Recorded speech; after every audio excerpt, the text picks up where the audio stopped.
Welcome to this week's State of Real Estate with me, Charan Bajwa, licensed real estate broker with RE/MAX I.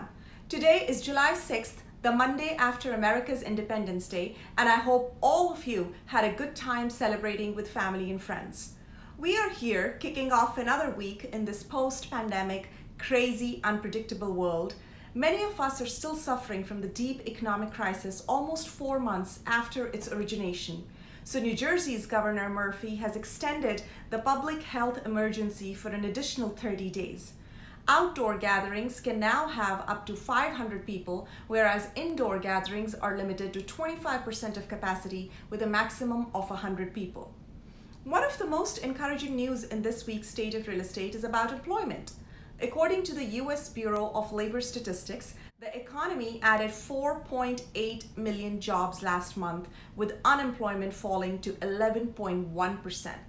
This is by far one of the best increases in employment numbers month over month, but we still have a long way to go to catch up on the 20 million that we lost in April. In New Jersey, there were approximately 6,000 lesser claims and layoffs decreased by 18% compared to the previous week. All positive trends. However, we must not lose sight of the fact that people are still losing jobs with 1.4 million new claims for unemployment last week.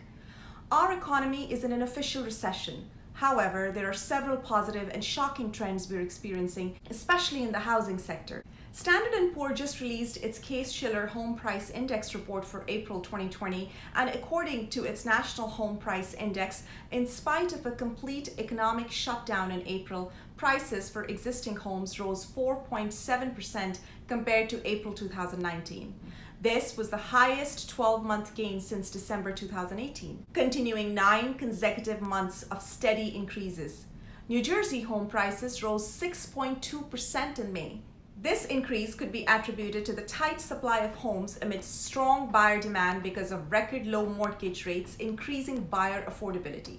Suburban New Jersey homes are experiencing record-breaking price increases since 2005, and post-COVID, most of the influx is of course from the pandemic-worn New York City, with buyers willing to pay more for safer and more spacious residences in the suburbs.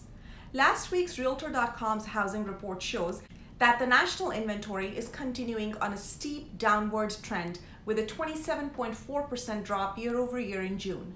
On an average, New Jersey had 3.9 months of inventory in May, which was 35% lower than the same time last year. Homes priced below $400,000 had the worst decline of 42% in inventory. According to the Auto Group, all New Jersey counties currently have less than 7 months of supply, which is a balance point for home prices. The number of new listings improved substantially last month as compared to April and May, but are still approximately 18% below last year. More sellers are getting their homes on the market now as they become increasingly comfortable about safety and feel encouraged by the high demand and the quick movement of properties. However, the demand continues to outpace the increase in supply. Even though we're in the middle of a strong summer housing market, we need more sellers in order to maintain this strength and have a sustainable recovery. If you are looking to sell in the near future, I would encourage you to seriously consider doing it sooner rather than later to take advantage of higher prices, lesser competition, increased demand, and the shortened days on market. Homebuyer demand continues to strengthen as mortgage rates hit more all-time low records, with the 30-year fixed mortgage rate at the lowest level since 2013. In addition to the pent-up demand from the 2 months of the lockdown, more millennials have reached the home buying age, adding to an even higher increase in demand. Pending home sales rose in May in all major regions of the U.S., according to the National Association of Realtors. NAR's Pending Home Sales Index, a forward-looking indicator based on contract signings, jumped an incredible 44.3% last month, which is the highest month-over-month gain in this index's history. Based on partial data obtained for June in New Jersey, contract sales appear to be 27% higher than the same time last year, with increases in almost all counties and all price tiers. Overall in the U.S., number of new contracts went up 11% in the last 4 weeks. According to a report, the share of respondents planning to buy a home within 6 months rose to 6.5% in June. These numbers further demonstrate the dramatic rebound in the real estate industry, general consumer resilience, as well as the importance of home ownership. Showings in New Jersey last week were 0.5% higher than the pre-pandemic peak as per the Showing Time platform. Another indicator that the demand that was suppressed during the 2 months of lockdown is showing signs of evening out to normal activity that existed before the pandemic hit us in March. When comparing to the same time last year, we still had 25% more showings last week. Taking a look at the number of mortgage applications, the Mortgage Bankers Association reported a decline for the second straight week, even though they were 15% higher than the same time last year. The decline could perhaps be as a result of the tight supply of homes and the reduced urgency to purchase after an initial spurt of pent-up demand. Also, as the mortgage rates continue to break records, there is a reduced fear of them rising substantially in the near future, causing less of a rush to lock rates and close. The 30-year fixed rate mortgage averaged 3.07% last week, the lowest rate recorded by Freddie Mac since it began tracking such data in 1971. Consumer confidence rose last month to a 3-month high with the economy reopening and unemployment claims slowing down. The environment seems mostly positive and conducive for a slow and steady recovery.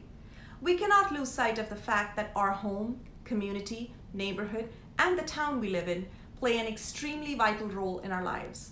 Not only do they affect our kids' education, but they also define our overall lifestyles as well as heavily contribute to our physical and emotional health. Therefore, home buying is not an easy process, and you must evaluate your needs and wants carefully before you decide what to buy and where. Make sure you're using the services of a real estate professional who is experienced and guides you appropriately through your home buying journey. Reach out to us if you would like to work with us or need recommendations for someone in your local area. My team and myself at RE/MAX I would be happy to assist. We can be reached at 732-438-0001, or you can also send me a message from my website, askcharan.com. In the end, my sincere appreciation towards you all who listen to my podcast every week. It is an honor for me to have this opportunity to educate you about the current real estate market, a responsibility we at RE/MAX I take very seriously, especially during the current uncertain times. Thank you for tuning in. I'll be back next Monday, and until then, have a positive, productive, safe, and peaceful week ahead.